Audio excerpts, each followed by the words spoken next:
പ്രിയമുള്ളവരെ, യൂട്യൂബർ തൊപ്പിക്കെതിരെ അന്വേഷണം ഉണ്ടാകുമെന്ന് സംസ്ഥാന പോലീസ് മേധാവിയുടെ ഒരു പ്രഖ്യാപനം വരുന്നുണ്ട്.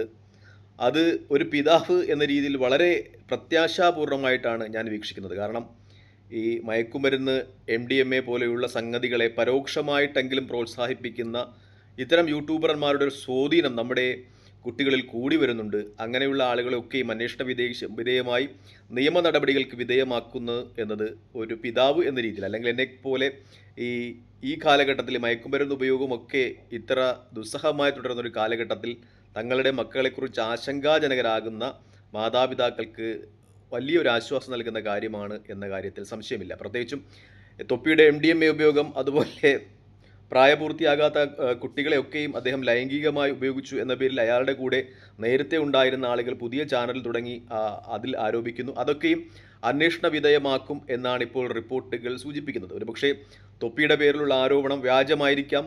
ഒരുപക്ഷെ അയാളുടെ കൂടെ ഉണ്ടായിരുന്ന ആളുകൾ പുതിയ ഒരു ചാനൽ തുടങ്ങിയപ്പോൾ അതിൻ്റെ റീച്ചിന് വേണ്ടി ചെയ്യുന്ന ചിലപ്പോൾ ആരോപണങ്ങളായിരിക്കാം. അതുമല്ലെങ്കിൽ തൊപ്പിയുടെ കൂടെയുള്ള ആളുകളുമൊക്കെ ഒന്നിച്ചു ചേർന്ന് നടത്തുന്ന ചില ചാനലുകളൊക്കെ വൈറലാകുന്നതിന് വേണ്ടിയുള്ള ചില ഗിമിക്കുകളുമാകാം. കാരണം നമുക്കറിയാം, ഈ യൂട്യൂബ് ചാനലുകളൊക്കെ വൈറലാകുവാൻ വേണ്ടി യൂട്യൂബർമാർ കാണിക്കുന്ന തന്ത്രങ്ങളുടെയൊക്കെ ഒരു ആഴവും പരപ്പും കുറച്ചു നാളുകളായി നമ്മൾ കണ്ടുകൊണ്ടിരിക്കുന്നതാണ്. ചില യൂട്യൂബർമാരൊക്കെ വിദേശ രാജ്യങ്ങളിലൊക്കെ പോയി അവിടെ പീഡനത്തിന് വിധേയരാകുന്നു, ആളുകൾ തങ്ങളെ പീഡിപ്പിക്കുന്നു, സെക്ഷലി പീഡിപ്പിക്കുന്നു എന്നൊക്കെ പറഞ്ഞ് വീഡിയോകളൊക്കെ എടുത്തിട്ടും അങ്ങനെ അവരുടെ ചാനലുകൾ വൈറലാകും. കാരണം നമ്മൾ മലയാളികൾക്ക് ഇത്തരം ലൈംഗിക വൈകൃതങ്ങളും ഒക്കെയും കാണുന്നത് ഒരു ഇഷ്ടമുള്ളത് കൊണ്ട് തന്നെ അവരുടെ ചാനലുകളൊക്കെ വൈറലാകും. തൊപ്പിയും ഈ തന്ത്രങ്ങൾ തന്നെയാണ് ഉപയോഗിക്കുന്നത്.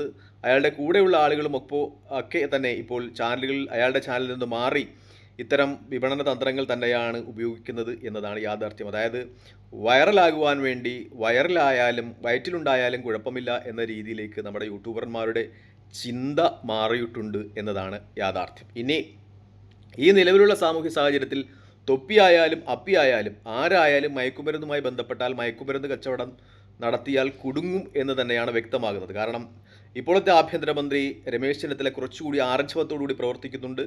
ദിവസവും നൂറുകണക്കിന് റെയ്ഡുകളാണ് ഈ മയക്കുമരുന്നുമായി ബന്ധപ്പെട്ട വ്യാപാരം ചെയ്യുന്ന അല്ലെങ്കിൽ അതുപയോഗിക്കുന്ന ആളുകളുടെയൊക്കെ വീടുകളിലും കച്ചവട സ്ഥാപനങ്ങളിലും ഒക്കെ ഉണ്ടാകുന്നത്. അദ്ദേഹത്തിന് ഇതിനോടുണ്ടാകുന്ന സമീപനം കൂടുതൽ ആത്മാർത്ഥമാണെന്ന് പറയാം. കാരണം അദ്ദേഹം പ്രതിപക്ഷ നേതാവായിരുന്നപ്പോൾ പോലും ഇതുമായി ബന്ധപ്പെട്ട് യുവാക്കളെ ബോധവത്കരിക്കുന്നതിന് വേണ്ടി സംസ്ഥാനത്ത് അങ്ങോളം ഇങ്ങോളമായി മയക്കുമരുന്ന് ബോധവത്കരണ യാത്ര നടത്തിയ ആളാണ്.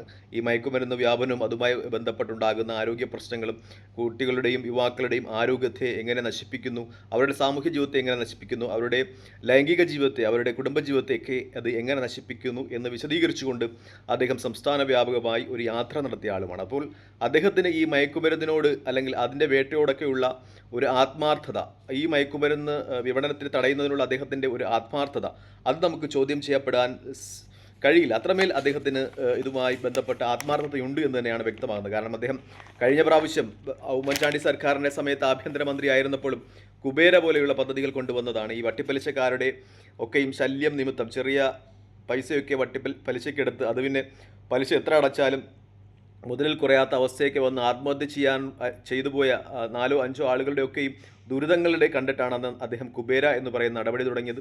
അന്ന് ഒരുപാട് വട്ടിപ്പലിശക്കാരെയൊക്കെ അദ്ദേഹം പിടിച്ചകത്താക്കി. അതുപോലെ തന്നെ അദ്ദേഹത്തിൻ്റെ ഈ നടപടികൾ ഒരുപാട് ഈ മയക്കുമരുന്ന് വ്യാപാരികളെയും അതുമായി ബന്ധപ്പെട്ട് പ്രവർത്തിക്കുന്നവരെയും ഒക്കെ അകത്താക്കും എന്ന രീതിയിലുള്ള വിശകലനങ്ങൾ തന്നെയാണ് പുറത്തു വരുന്നത്. കഴിഞ്ഞ ദിവസം അദ്ദേഹം പറഞ്ഞത് മയക്കുമരുന്ന് കേസിൽ ഒന്നിലധികം കേസുകളിൽ അകത്താകുന്ന കേസുകൾ രജിസ്റ്റർ ചെയ്യുന്ന ആളുകളുടെയൊക്കെയും സ്വത്തുക്കൾ കണ്ടുകെട്ടുമെന്നാണ്. കാരണം പെട്ടെന്ന് സമ്പാദിക്കാൻ വേണ്ടിയാണല്ലോ ഇവന്മാരൊക്കെ ഈ തലമുറകളെ തന്നെ ഇങ്ങനെ ആപത്തിലേക്ക് തള്ളിവിട്ടുകൊണ്ട് മയക്കുമരുന്ന് കച്ചവടം ചെയ്യുന്നത്. അങ്ങനെയാകുമ്പോൾ അദ്ദേഹം പറയുന്നത് ഇങ്ങനെ മയക്കുമരുന്ന് കച്ചവടം ചെയ്യുന്നവന്മാരെയൊക്കെ സ്വത്തുക്കൾ കണ്ടുകെട്ടി സർക്കാരിനോട് ചേർക്കുമെന്നാണ്. അപ്പോൾ ഒരു പരിധിവരെയൊക്കെ ഇവന്മാർ ഈ മയക്കുമരുന്ന് കച്ചവടം നടത്തുന്നത് നിർത്തും എന്ന് തന്നെയാണ് എൻ്റെ ഒരു വീക്ഷണം. മറ്റൊന്നുകൂടി അദ്ദേഹം പറയുന്നുണ്ട്, കാരവൻ ആണെങ്കിൽ പോലും കയറി പരിശോധന നടത്തുന്നത്. കാരണം നമുക്കറിയാം, ഈ മയക്കുമരുന്നിൻ്റെയൊക്കെ ഒരു സ്രോതസ് എന്ന് പറയുന്നത് സിനിമാ ലോകമാണ്.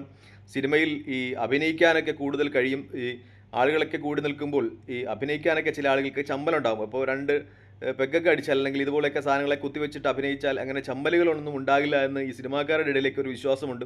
അതുകൊണ്ട് തന്നെ അവരാണിത് കൂടുതൽ ഉപയോഗിക്കുന്നതെന്ന് ചില വിശകലനങ്ങൾ വരുന്നുണ്ട്. അതുകൊണ്ട് അദ്ദേഹം പറയുന്നത് ഈ കാരവനിലൊക്കെ കയറി തന്നെ ഇനി പരിശോധന നടത്തുമെന്നാണ്. അതായത് ഇനി ആരായാലും, ഏതു പ്രമാണിയായാലും ഏതു സിനിമാക്കാരനായാലും മയക്കുമരുന്നുമായി ബന്ധപ്പെട്ടാൽ പണി കിട്ടും എന്ന് തന്നെയാണ് ആഭ്യന്തരമന്ത്രി അടിയുറച്ചു പറയുന്നത്. അദ്ദേഹത്തിൻ്റെ വാക്കുകൾ വിശ്വസിക്കാം. കാരണം അദ്ദേഹത്തിൻ്റെ നിലപാടുകൾ അങ്ങനെയാണ്. കേരളത്തിലെ അമ്മമാർക്കും പിതാക്കന്മാർക്കും തങ്ങളുടെ മക്കൾ ഇനി സുരക്ഷിതരായിരിക്കും എന്ന ഒരു സന്ദേശം അദ്ദേഹം നൽകുന്നുണ്ട് എന്നാണ് ഏറ്റവും പരമപ്രധാനമായ യാഥാർത്ഥ്യം. ഇനി മറ്റൊന്ന്, ഈ പോലീസിൻ്റെ ഈ കഞ്ചാവ് വേട്ടയുമായി ബന്ധപ്പെട്ട് രസകരമായ കുറച്ച് സംഭവങ്ങൾ ഉണ്ടായിട്ടുണ്ട്. ഒന്ന്, ഈ ഒരു IT ഉദ്യോഗസ്ഥനെ തിരുവനന്തപുരത്ത് ഒരു IT ഉദ്യോഗസ്ഥൻ്റെ വീട്ടിൽ പോലീസ് റെയ്ഡ് ചെയ്യുമ്പോൾ അദ്ദേഹത്തിൻ്റെ വീട്ടിൽ നിറച്ച് കഞ്ചാവ് ചെടി. അപ്പോൾ ചോദിച്ചപ്പോൾ അദ്ദേഹം പറയുകയാണ് താൻ പാലിൽ കഞ്ചാവ് അരച്ച് കഴിക്കും, മറ്റൊന്ന് ഈ ചമ്മന്തി കഞ്ചാവ് കൊണ്ട് അരച്ച് കഴിക്കുമെന്ന്. ഇനി മറ്റൊരാളെ പിടിച്ചപ്പോൾ അയാൾ പോലീസ് വരുന്നത് കണ്ട് ഈ ഉള്ള കഞ്ചാവൊക്കെ തട്ടിക്കൂട്ടി കുക്കറിലിട്ട് അടുപ്പിൽ വെച്ചു.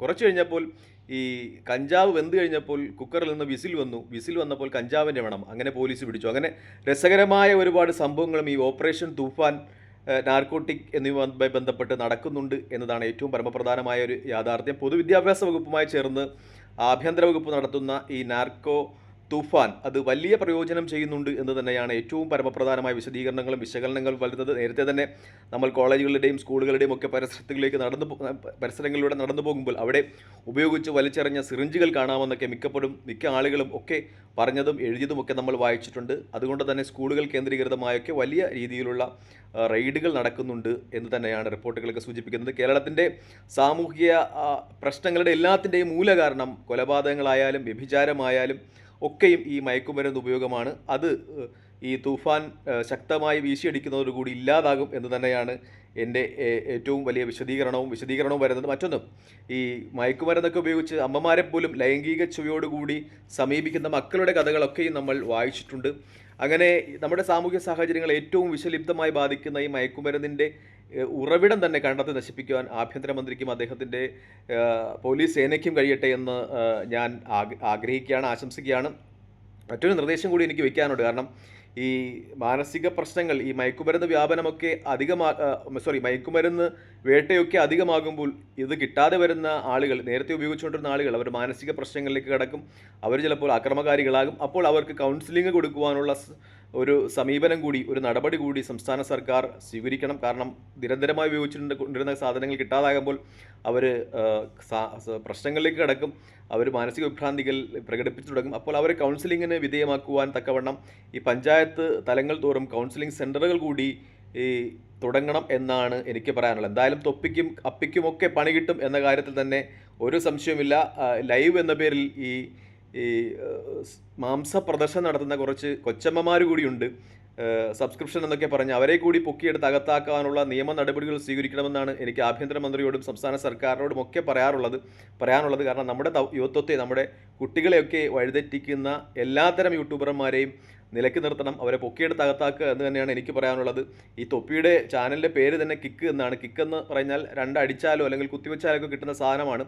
അങ്ങനെ ചാനലിൻ്റെ പേര് കൊടുക്കുന്നവന്മാരെ ഒക്കെ പൊക്കിയെടുത്ത് അകത്താക്കണം എന്നൊരു നിർദ്ദേശം കൂടി എനിക്കുണ്ട്. തൽക്കാലം ഈ വീഡിയോ ഇവിടെ വാങ്ങുകയാണ്. മറ്റൊരു വീഡിയോ കാണുന്നവരെ നന്ദി, നമസ്കാരം, ജയ് ഹിന്ദ്. വീഡിയോ ഇഷ്ടപ്പെടുന്നുണ്ട് ലൈക്ക് ചെയ്യുക, ഷെയർ ചെയ്യുക, കമൻറ്റ് ചെയ്യുക. മറ്റൊരു വീഡിയോ കാണുന്നവരെ ജയ് ഹിന്ദ്.